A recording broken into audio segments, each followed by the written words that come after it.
લોકસભા 2024ની ચૂંટણી પૂર્ણ થઈ અને તેના પછી શનિવારે એક્ઝિટ પોલ પણ થયો। પૂરજોશમાં જે છે તે અત્યારે ગણતરી ચાલી રહી છે અને આવતીકાલે આ ચૂંટણીના રિઝલ્ટ આવવાની તૈયારી છે।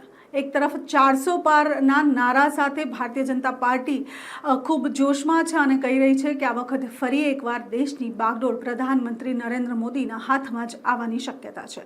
બીજી તરફ વાત કરીએ ત્યારે રાહુલ ગાંધીએ એક બયાન આપ્યું છે અને તેને કહ્યું છે કે આ ગોદી મીડિયા છે, એટલે કે આ મોદી મીડિયા છે અને મોદી મીડિયાએ જે કહ્યું છે કે આ વખતે ફરી એકવાર બીજેપી આવશે તેના ઉપર પાણી વળતું નજર આવી રહ્યું છે। તેઓએ સાથે સાથે એ પણ કહ્યું છે કે સિદ્ધુ મૂસેવાલાનું સોંગ જો તમે ન સાંભળ્યું હોય તો જરૂરથી સાંભળી લેશો અને હવે 295 એટલે કે 295 ભારતીય જનતા પાર્ટીની સામે હવે 295 જે છે તે કોંગ્રેસ લઈ જશે અને આ ઇન્ડિયા ગઠબંધનથી જરૂરથી ફાયદો થશે।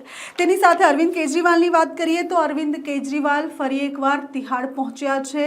જી હા, 2 તારીખે તેઓને પાછું તિહાડ પહોંચવાનું હતું। તેમની જે પરમિશન હતી તેની સમાપ્તિ થઈ ગઈ છે અને તેમની જે બેલ હતી તે પૂરી થતાની સાથે મા બાપના આશીર્વાદ લઈને અરવિંદ કેજરીવાલ અત્યારે તિહાડ જેલમાં છે।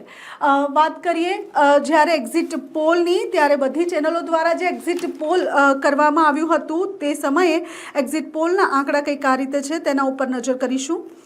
इंडिया टीवीના અહેવાલ અનુસાર એનડીએને 371 થી 401, ઇન્ડિયાને 109 થી 140 અને અન્યને 38 થી 37 સીટો મળી શકે તેવી શક્યતા જણાઈ આવે છે। એબીપી ટાવર વોટ પોલના આધારે 353 થી લઈને 380 થી 83 સુધી એનડીએ અને 152 થી 182 સુધી ઇન્ડિયા અને 4 થી 12 સુધી અન્યને સીટો આવી શકે તેવી શક્યતા છે। રિપબ્લિક ટીવીના અનુસાર 350 થી 360 સુધી એનડીએ અને 154 ઇન્ડિયા સાથે અન્યને 30 જેટલી સીટો આવી શકે તેવી શક્યતા છે। ઝી ટુડે ચાણક્યના અનુસાર 400 પ્લસ એનડીએ હોઈ શકે તેવું અનુમાન લગાવવામાં આવ્યું છે અને ઇન્ડિયાનું અનુમાન 107 પ્લસ લગાવવામાં આવ્યું છે। અત્યારે અન્યની વાત કરીએ તો 36 જેટલી અન્ય સીટો આવી શકે તેવી શક્યતા ઝી ટુડે દ્વારા કરવામાં આવી છે। જન કી બાતની વાત કરીએ ત્યારે 387 એનડીએ દ્વારા એનડીએને મળી શકે તેવી શક્યતા છે।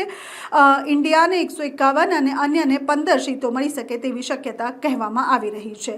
ઇન્ડિયા ન્યૂઝની વાત કરીએ ત્યારે ડી ડાયનેમિક દ્વારા 371 એનડીએ, 125 ઇન્ડિયા અને 47 અન્યને મળી શકે તેવી શક્યતા કરવામાં આવી છે। એટલે હવે જોવાનું એ છે કે એનડીએ અને ઇન્ડિયા ગઠબંધનમાં કોણ બાજી મારી જાય છે અને કોણ જે છે તે આ દેશની બાગડોર ફરી એકવાર સંભાળે છે।